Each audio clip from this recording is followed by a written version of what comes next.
the course you're studying, how many days a week will you be going to school. That was very important for me. When it comes to job opportunities in London. Yes, this is me, Yaga. Hi guys, welcome back to my channel. It's your girl Winnie Dog here again, back with another video. Yes, this is me, Yaga, again on your screen. Anyways, if you're not subscribed to my channel, welcome. I'm assuming this is your first time. That's why you have not subscribed. Because if you watched the video or two and you're not yet subscribed, Charlie, why? No, but if you're new here, hi, my name is Winifred. My channel is Winnie Dog Live, and I currently am a master's degree. Is that enough? Anyways, I did my master's in the UK, so this video is going to be about that. Choose the UK. Why come to the UK? Process getting a master's degree. Choosing a preferred university. What to consider. Yep, that good stuff. So if this is something that interests you, stay tuned and keep on watching.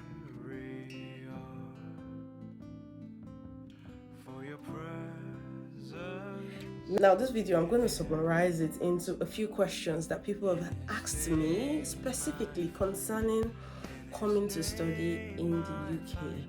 Number one, and probably the most asked question, is when do I apply?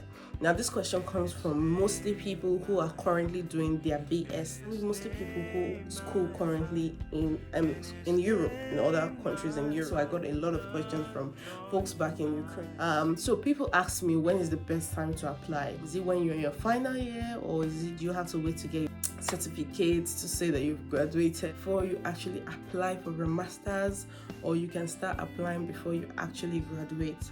For me, I applied before I graduated. I started my application during my final exam. Yes, the best time to start is while you're in your final, and because it takes a while before they reply you, especially with the current situation of things, the war, COVID and everything. Everything is just taking way longer right now, so I'd advise you start early. So my application process included me writing an IELTS exam. Some universities in the UK don't quite require you to write an IELTS exam, but because it's been over 10 years at the time of application, since I graduated from secondary school, which is one of the criteria they would take into considerations, that's your WAEC certifications. You need to have a minimum of a C in English for them to waive your IELTS exams. And it was over 10 years, and even though some schools would have still accepted it, I didn't want to take the chances, so I had already gone to write my IELTS whilst I was preparing for my I had actually just finished my final exams. So during my exams, I was doing my research on the universities to apply, the requirements and all that good stuff. So by the time I was done with my exams, I went for my IELTS, and by this time I had actually started applications. So I'd already submitted some documents, and they were waiting for my IELTS results, and they were waiting for my diploma and a few other things. So all the schools I applied to that required me to submit documents, I had already started to apply. Now in the UK, we have different seasons. We have the autumn, spring, summer and winter. And I'm not talking about weather-wise, I mean entry seasons for universities. Now some universities only take 2 entries in a year. Some universities take just 1 in a year, while some universities take as much as 4 entries in a year. So these are the reasons why you need to start your research on time, to be able to see which universities you're looking to attend, or which city you're looking to, or what city you're looking to attend the university. That would help you decide on time which university to go to, in the sense that if the university, your first choice university's admission has closed and you're looking at going in by September, obviously if their September set has closed, then you're looking at the next year September, which is their next entry time. And if you don't have that much time, you need to start looking for another university, a second choice or a third choice, which I believe you should even have more than 5 choices, so you have a fallback plan, if you get what I mean. The best time to apply is whatever time suits you at that period in time. I came in January, my graduation was in summer.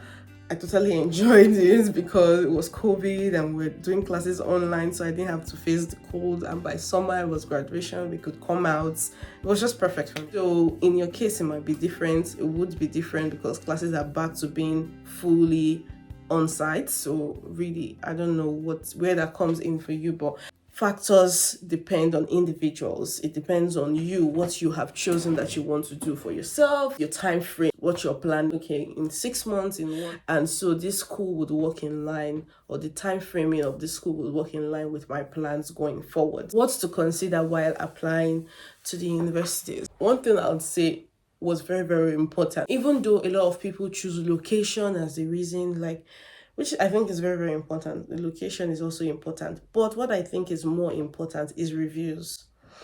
Guys, reviews cannot be overemphasized. I checked reviews of every university I applied to, and even the ones I didn't apply to, it was because of their reviews. Tuition, yes, tuition is another thing people put into consideration when choosing a university in the UK, which is obviously very valid. I also considered tuition. It was one of my top priorities because I was on a budget. Okay, tuition is important, but reviews is more important, because no matter how cheap a university is, if their school system and structure is trash, my dear, you will come here and you will suffer.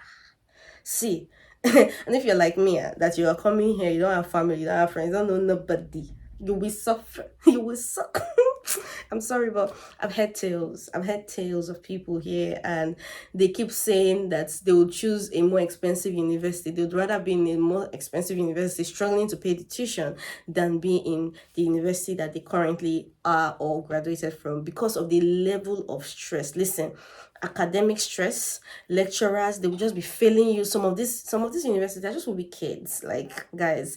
So please read reviews. Like, it is very important. I don't even know, it's Holy Spirit that gave me that sense that year to be able to, because I had not even heard people's live experiences to discourage me and be like, oh my god, so they can be bad. I didn't even think there could be bad universities, but for me it was important to see what other students were thinking about the university. So I went on each of their websites to check student reviews. Like, there's some websites that have compiled reviews of people, real-time reviews, not fake spammed reviews. So please do check reviews of the universities.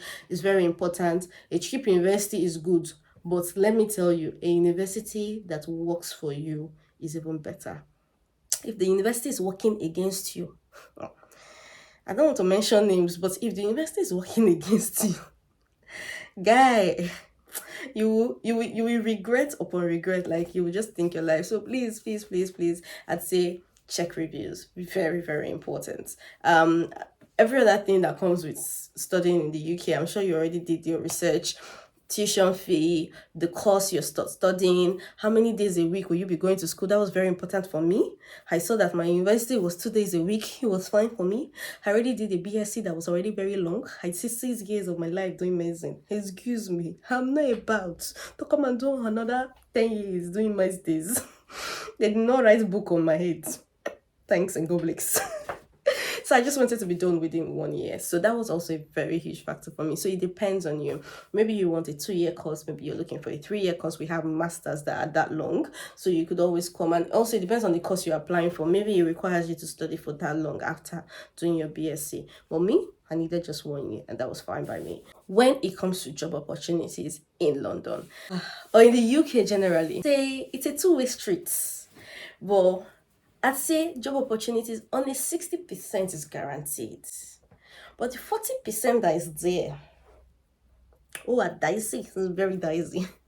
Come closer, let me tell you something. So, getting jobs in the UK is actually not hard. What employers are looking for is a UK job experience. So that is what the 40% is now. So when you come in, try and get jobs that are related to your job, like your line of career. Because if you get jobs that are, say for example, in my case, I'm into healthcare and I get jobs in the retail industry, fine and good. You'll be earning money and bills will be settled. But by the time you're not looking for the bigger jobs or the jobs that are within your career path, they will start looking for job experience in the UK. And that is relevant job experience in the UK, and you're giving them retail job. Fine and good. You have communication, people's person, all those kind of things. You could put them as your skills.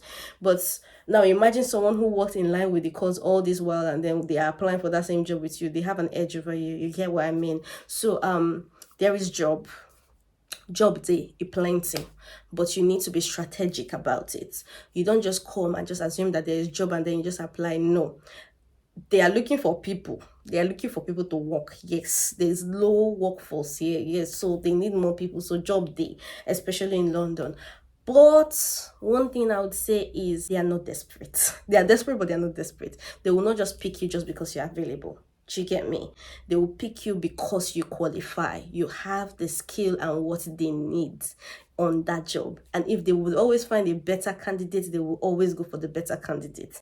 So that dream job that you have to start working for it as soon as you get here. Put that in mind while you're putting in the hustling and the any money mentality, because you're not just any money for the now, you're trying to do it for the ripple effect of like later when you're looking for a better job and stability and something. Do you get me? You're not earning the money just for now, you're earning it to survive for tomorrow. So put tomorrow in mind when you're doing those job applications. In general, getting a job in the UK is easy. It also depends on the industry you are in. Healthcare is not so bad. IT, those people are ballers. I don't know why I did not go and do IT.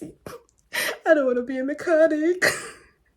Anyways, job opportunities overall, it's not bad in the UK. I can't complain. It's fine. I don't know if this video has done justice to this topic, but if you have more questions, please do well to leave a comment down below. I'll be well to answer. I'll probably make a whole new video if the question is broad and requires more explanation. But yeah, please feel free to ask more questions. Give me more video ideas concerning studying masters in the UK, because I don't graduate finish, so I don't forget the processes and questions that I also had whilst applying to the UK. But feel free to leave a comment in the sections down below. Subscribe to my channel. It's a red button, rectangular like this. If you look down on the screen, you will see it's red. Click it. If you have not clicked it, it will turn to ash. That means you're subscribed, and that means you're one of the Winnie Dog gang. Thank you for coming to my channel. Thank you for watching. Until the next time you see me on your screen, stay fabulous.